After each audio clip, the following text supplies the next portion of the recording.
Welcome to the final part of how I would fix the DC Extended Universe. And for the past 3 weeks, I've given you all my pitches for trilogies on Batman, Superman, and The Flash. And today, we're gonna bring it all together. Today, we're gonna finish off the Justice League trilogy. And trust me, that's no easy feat, seeing as how the first Justice League movie, it's not that great. I mean, you've got the dodgy CGI lip, you've got the poor CGI, you've got weird characterizations of certain characters.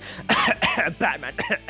You had a really poor villain. You had Danny Elfman do your Justice League theme, and despite giving you a pretty decent theme to go on, he suddenly mixes it in with his Marvel Cinematic Universe stuff. Like, what? Ultimately, the biggest flaw of that film was that it didn't know what it wanted to be. Did it want to be in the vein of Zack Snyder's Batman vs Superman and Man of Steel? Or did it just want to be the Avengers? Well, today, the following 3 movies I'm gonna pitch, they're very distinctly Justice League stories. And with all that being said, let's just jump straight into it. Da da da da da da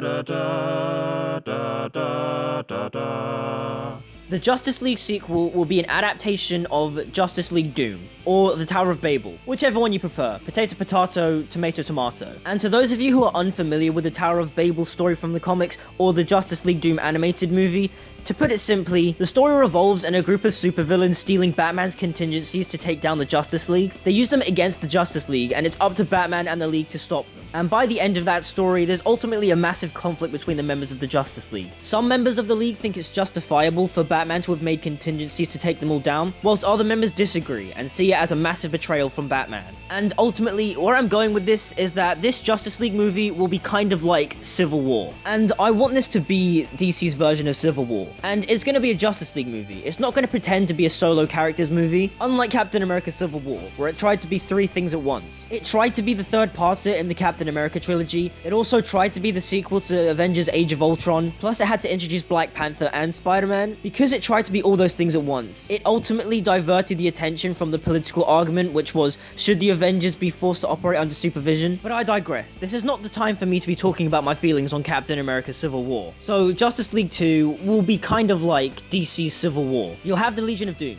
led by Lex Luthor, who has been broken out of prison by Deathstroke. Just in case you haven't been watching the series, Lex Luthor was imprisoned at the end of my Man of Steel sequel. Are we all caught up? Are we all good? Alright, moving forwards. So Lex and Deathstroke then meet up with the rest of the members of the Legion of Doom. And the villains who are part of this team are significant villains of the characters of the Justice League. So you've got Lex Luthor for Superman, you've got Deathstroke for Batman, you've got Cheetah for Wonder Woman, Captain Cold for the Flash, Black Manta for Aquaman, and you've got Black Adam for Shazam. So during this meeting, they go over a plan that is unknown to the audience at this moment in time. We get to see some of the conflicting ideologies between the members of the group, but the scene then ends with Lex Luthor taking charge. Meanwhile, at the Hall of Justice, we join the Justice League, celebrating the construction of the Hall of Justice. We see that the League has now got new members. You've got Shazam, Hal Jordan Green Lantern, Black Canary, and the Green Arrow. And during the celebration, we get some cool, interesting dynamics for the characters. We get to explore a little bit more with the Wonder Bat relationship. We make the audiences like Black Canary and Green Arrow, as we're hoping to spin them off into their own movie. And we get to see Shazam being a goofy kid, trying to impress his idols, mainly Superman. And this celebration is interrupted when the giant robot Amazo attacks them. And Amazo is a robot who is designed specifically to take down the Justice League. And so while the Justice League is scrambling to fight Amazo, we have Deathstroke and his mercenaries breaking into the Hall of Justice. They head to the computer room where they take out a drive and they hack the system. And as the League have finished fighting Amazo, Deathstroke manages to slip out quietly. We then get a couple of scenes with the League discussing about the attack that just occurred. Batman then gets suspicious and heads to the server room and realizes that his drive containing the ways that he would take down the Justice League has gone missing. It is with this do we rejoin the Legion of Doom. Deathstroke has delivered the drive to them. The Legion of Doom then start to question the validity of this drive. It is with this does Ra's al Ghul enter, as Ra's al Ghul was the one who supplied Deathstroke with minions that helped him break into the Hall of Justice. He then tells the League that he's known Batman and fought Batman for many years. He knows how he operates. He then tells them that Batman is the kind of person who would always have a contingency for everything. And with this knowledge, does the Legion of Doom then attack the Justice League. And most of the plans that the Legion of Doom enact are pretty similar to the comics. They drug Wonder Woman, which then poisons her mind. This drug makes her think that she's constantly fighting Cheetah. Captain Cold manages to strap a kinetic bomb onto Barry. This then causes Barry to constantly run, because if he slows down, he'll blow up. With Green Lantern, they play mind games, and these mind games break his willpower, which then causes him to be unable to harness the power of the ring. With Black Canary, they put a meta-dampening collar on her neck, and with Shazam, they force him to say Shazam and turn back into Billy Batson. And whilst this is all happening, Batman takes Superman down into the vaults of the Hall of Justice. He needs to show him something. He then unlocks a vault door and reveals to Superman the spear from Batman vs. Superman. Superman is taken aback.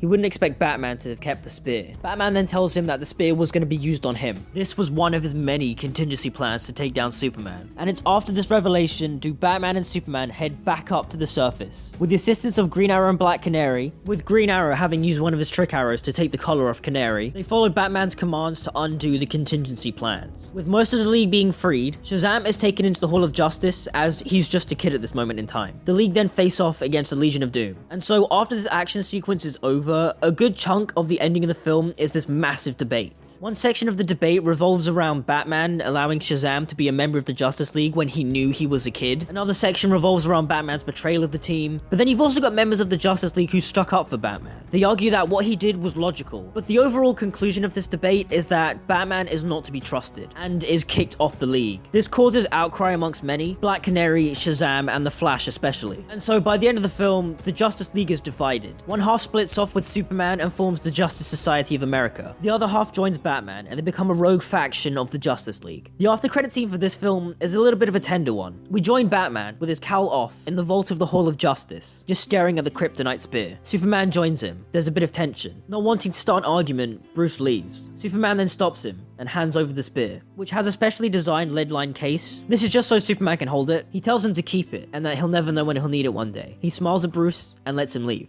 Da da da da da da da da da da da da. Now, I had a bit of trouble coming up with Justice League 3, and that's mainly because I wanted to do a two-part film revolving around Darkseid. I know, very much like the Avengers films. But the thing is that I'm not really a massive fan of Darkseid. Like, I think he's cool and badass when he's there, but he's not really interesting to me. So I had to do some research. And so it was after this research that I come up with a decent idea for a two-part film. So during the events of the third film, the film starts off with Darkseid sending parademons to steal Kryptonian tech from Superman's scout ship, now turned Fortress of Solitude. And just to win some of the fans over on Darkseid, we intro Darkseid with him executing Steppenwolf. Because I mean, nobody liked that guy, right? And so now Darkseid then constructs a machine that helps him to locate the anti-life equation. The presence of this machine then alerts the New Gods, who will already have had their own film at this time. They then head to Earth and search for the Justice Society of America, as they're the most prominent Justice League force on Earth. After they learn about the coming threat, Superman then calls Batman and his rogue faction of Justice League members, because they all have to unite in order to fight Darkseid. However, when Darkseid arrives, he decimates the League. He kills his son Orion, and then the film ends with Darkseid receiving the anti-life equation. Film 4 then picks up with Darkseid starting to use the anti-life equation, only to realize that it's a deity beyond his comprehension. He then teams up with the League and the New Gods to stop it. Darkseid then comes up with a plan that looks like it will destroy the deity, but realistically, it's a way for him to separate the equation from the creature. The creature is then destroyed, but before Darkseid can grab the equation, Batman then threatens Darkseid with a Radion bullet. Now, during film 4, Batman and Cyborg had been separated from the League, as Batman and Cyborg went on a separate side mission looking for Radion. However, Cyborg doesn't actually know why Batman went after the Radion until now. Batman and Darkseid square off. Batman then fires a Radion bullet, and simultaneously Darkseid unleashes his Omega Beams and kills Batman. The film then ends with the funeral of Batman. This then allows us to set up a trilogy for Dick Grayson to become Batman, with the first film being Battle for the Cowl and so forth. And yeah, that is how I would fix the DC Cinematic Universe. We've done Batman, we've done Superman, we've done The Flash, and now we've done the Justice League. I think the future for the DC Cinematic Universe looks, well, good. And I just hope it is good. But only time will tell. Let's just hope Barry doesn't mess up the timeline this time. Hey, thank you guys for watching. If you liked the video, leave me a comment down below. Like and subscribe and all that good stuff. Hit the notification bell to stay notified. My social media links are down in the description, so if you give them a look and a follow, that'd be real nice. And until we meet again, I'll see you guys next time.